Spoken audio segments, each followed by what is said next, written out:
Hey everybody, welcome to the House of FIRE. In today's video, we are going to be revisiting the tenets of the FIRE movement. And I think there's a lot of misinformation out there about what it is and kind of what the core beliefs are, and that it's a one-size-fits-all thing. It is really not. So today, that's what we're going to go over. We are going to talk about the 6 core tenets of FIRE that we have come up with, and that stands for Financial Independence, Retire Early.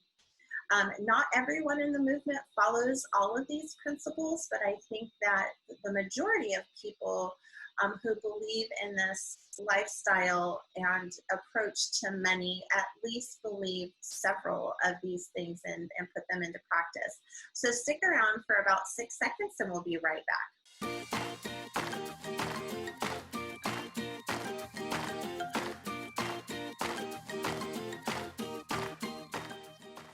Hey guys, welcome back. Again, I am Wendy and I am one half of the House of Financial Independence. Not with me is my better half, Curtis. He just started school this week. Students are back doing distance learning, and so he has his plate full, but I promise he'll be back next week.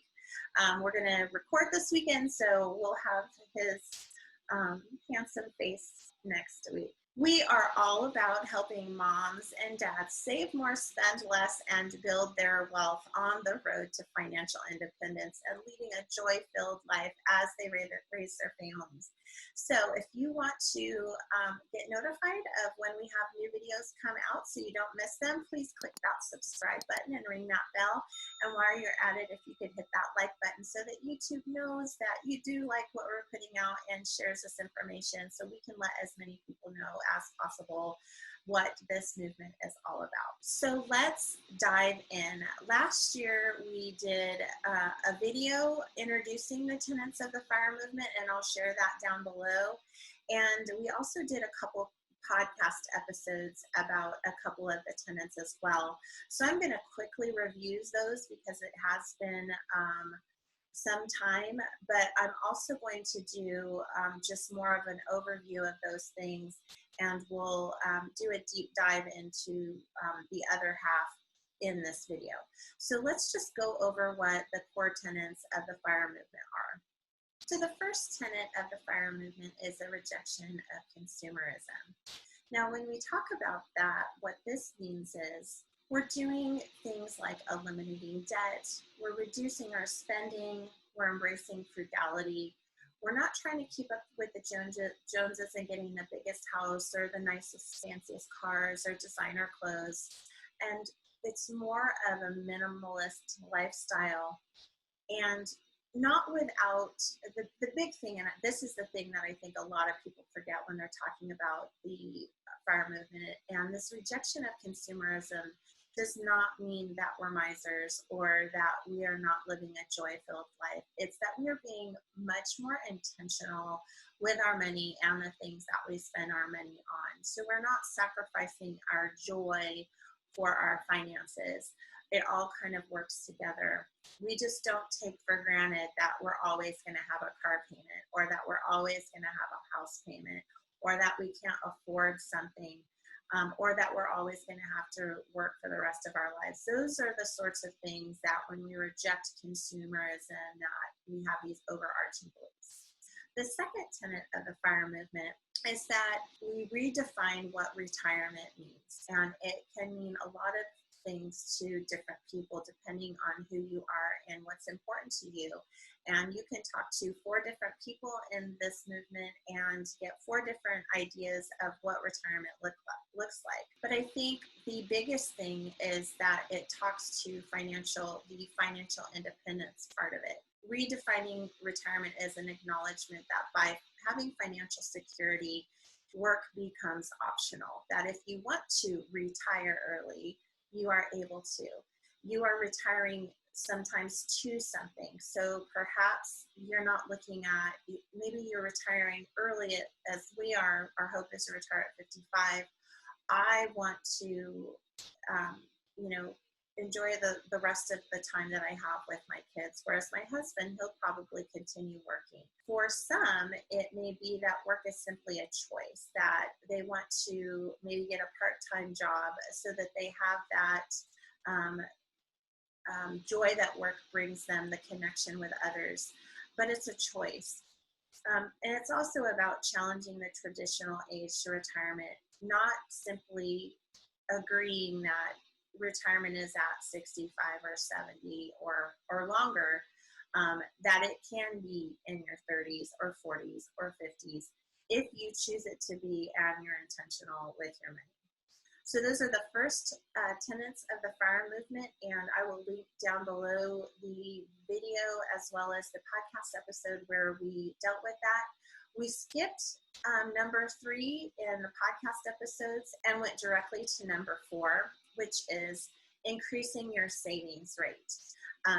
This is another tenet of the FIRE movement, and you know, the average American does not save very much money. The numbers are actually fairly dismal if you poll the number of Americans that have enough money in their retirement accounts to live on when they retire. So typically you're going to find people in the FIRE movement have a very much higher savings rate than the general population, as well as they increase their savings rate at a faster rate of their spending. So that an example of that is perhaps you get a raise. Well, instead of spending that raise or getting a bigger car with that raise, that increase goes into your investment accounts. You're also maximizing your investment rate of return. So you're being intentional about where you place your money. So aside from your emergency fund, your other investments are in something that's going to get a higher interest rate over time. Things like low cost index fund and real estate investing, which are 2 of the things that we're doing. And then the other thing is you're increasing your income for the sole purpose of increasing your savings rate. So perhaps you're doing a side hustle or you have a side business where all of that money is going into your savings so that you're increasing your savings rate, not at the expense of your living expenses. So that's a quick review of the 3 tenets that we have reviewed previously, and if you want to go in deeper to those, you can click the links down below. So now let's dive into the remaining 3 tenets that we haven't covered so far. Third tenet of this movement is tax optimization, and this is achieved through 2 different ways. And one of those ways is to reduce taxable income. If you're not paying as much in taxes, you have more money to save or more money to put towards debt payoff. So one arm of tax optimization is reducing your taxable income. The second part of that is implementing a beneficial withdrawal strategy. And so when it comes to investment vehicles and timing of withdrawals and the types of funds that are withdrawn, you're also very intentional in that. So with respect to the first, reducing taxable income, that's when you are intentionally maximizing tax advantage accounts. So things like a 401k, a 403b, a 457, IRAs, 529 plans, TSP, and HSA accounts. All of those are tax advantage accounts that reduce your taxable income. If you want more information on those, I think it is important to know which ones are available to you. So a good place to start would be your employer, your HR department.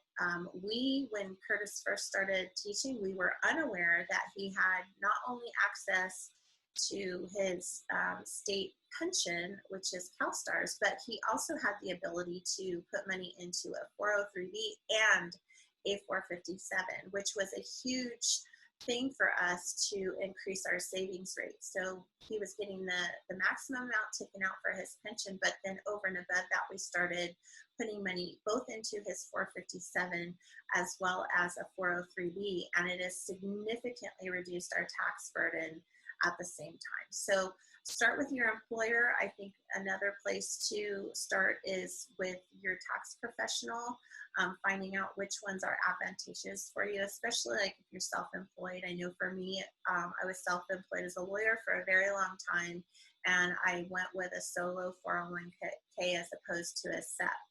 And there's reasons for that. And so you definitely want to talk to your tax professional. And I'll link down below. Mad Scientist has some really good articles on that, as well as Big Earn from Early Retirement Now. Both of them have excellent articles about all of these sorts of accounts and everything that we're talking about in this video. So I would go check them out as well. So then the second part of that is implementing beneficial withdrawal strategies and creating withdrawal strategies. So what you're looking at is the timing of your withdrawal. So maybe you want to retire at 45, but you can't withdraw from your 401k or your IRA until you're 59 and a half. So how do you bridge that gap? So that's what that is talking about. Utilizing things like a backdoor Roth or implementing a Roth conversion ladder. I am not the expert in those. Other people are, and like I said before, I will definitely link those down below. All right, the fifth tenet is community, and we found this immediately. I think talking about finances can be super, super hard. There's a lot of judgment, there's a lot of comparison, and I think the biggest difference between the people in the FIRE community and other communities I've seen out there that follow other gurus is that there's not this aggressive hostility or judgment. It is such a sharing community where information is shared freely because there's a recognition that everyone can win. So it's this idea of fostering a welcomeness and support for other people, a free sharing of information, and a willingness to create opportunities for people to connect with each other that are also part of this movement, because your family and your friends may not know what you're talking about and are going to look at you crazy like, what are you talking about? So we understand that. And another big component of this community is encouraging financial literacy as well as mentorship. I just don't think you're going to find that in any other financial community. And it is what sets the financial independence movement apart from anything else, is that there is this broader welcomeness and a want to share it. And finally, the sixth core tenet of the FIRE movement is life optimization. These are the things that are kind of tips and tricks and tools that I think a lot of different people use in the community, and not everybody uses all of them, but a lot of people use a lot of them. So I'm just going to go over a few of the things that are part of this life optimization. And one of them we've already talked about, and that is saying yes to joy. That this is not about punching people in the face because they spend money that's not necessarily frugally. This is about recognizing choices and recognizing intentionality with your spending, and that you're spending your money on the things that you love, that bring you and your family joy and really add to your life. So if having a boat is something that your family uses and you spend your summers on the lake or whatever, and it's paid for, but it has expenses related to it, absolutely do that. If having a fancy handbag is something that brings you joy, as long as you've budgeted for it, as long as you're not taking out credit card debt to get it, you should absolutely get it. So it's really about saying yes to the things that make you happy. Another thing that a lot of people use in this community is credit card hacking. There's two ways that you can do that. A lot of credit cards have cashback bonuses. So what people are doing is they're putting as many expenses, regular expenses, on these cards to get the cashback bonus. So their things actually cost less. It's like a built-in coupon. And then the big one is travel hacking, which a lot of people do with credit cards. We have not done that yet, and who knows what the future of that holds with everything that's happened in our world recently. But lots of people in the community implement credit card hacking and travel for free and get hotel stays for free. Another hacking is house hacking. So people implementing ways to reduce their mortgage costs. And so you'll have people who maybe have purchased a house and have roommates, or they have purchased a duplex so that the tenants are paying their mortgage, or they have an investment property or a vacation property where they have rented it out, you know, most of the year, but still get to use it, and their tenants, again, their Airbnbers or whatever, pay their mortgage for them as the house then appreciates and you get money off of it. So house hacking is another way. I've included insurance in here because I do think it's important to understand that until you have your emergency funds in place, that your insurance really is a way to give you the financial security that you may not have yet because you haven't built up your savings. It is one of those things that allows you to sleep at night knowing that your family will be provided for in the event that you were to pass away, while you're building your emergency funds and your savings. Not whole life, but term life, where you're not paying very much for it, but it is there. And once you don't need it anymore, once your savings has been built up, you can get rid of it. And then the final life optimization is emergency funds, that there is a belief in having those emergency funds available, and how much of an emergency fund is going to vary based upon your lifestyle. Since I am self-employed, I would like to have an emergency fund of at least 12 months, possibly even more than that, but others may only need 3 to 6 months. So having an emergency fund is also another life hack. There's several other that I could mention, like meal preparation and meal planning, and you know, ways to shop that saves money. Some people dumpster dive. It's just really about finding ways to maximize your money and be intentional. So there you have it, guys. Those are the 6 core tenets of the FIRE movement. If you believe that we've missed one, feel free to comment below. I'm happy to include it maybe in a future video. And if you're new to the FIRE movement, welcome. We're so glad to have you here. Subscribe and hit that like button and that little bell so that you know when we have more videos out, so you can continue to be encouraged and gain information on your journey. All right, guys, well, we're glad that you were here. Please come back next week. We'll see you then. Bye.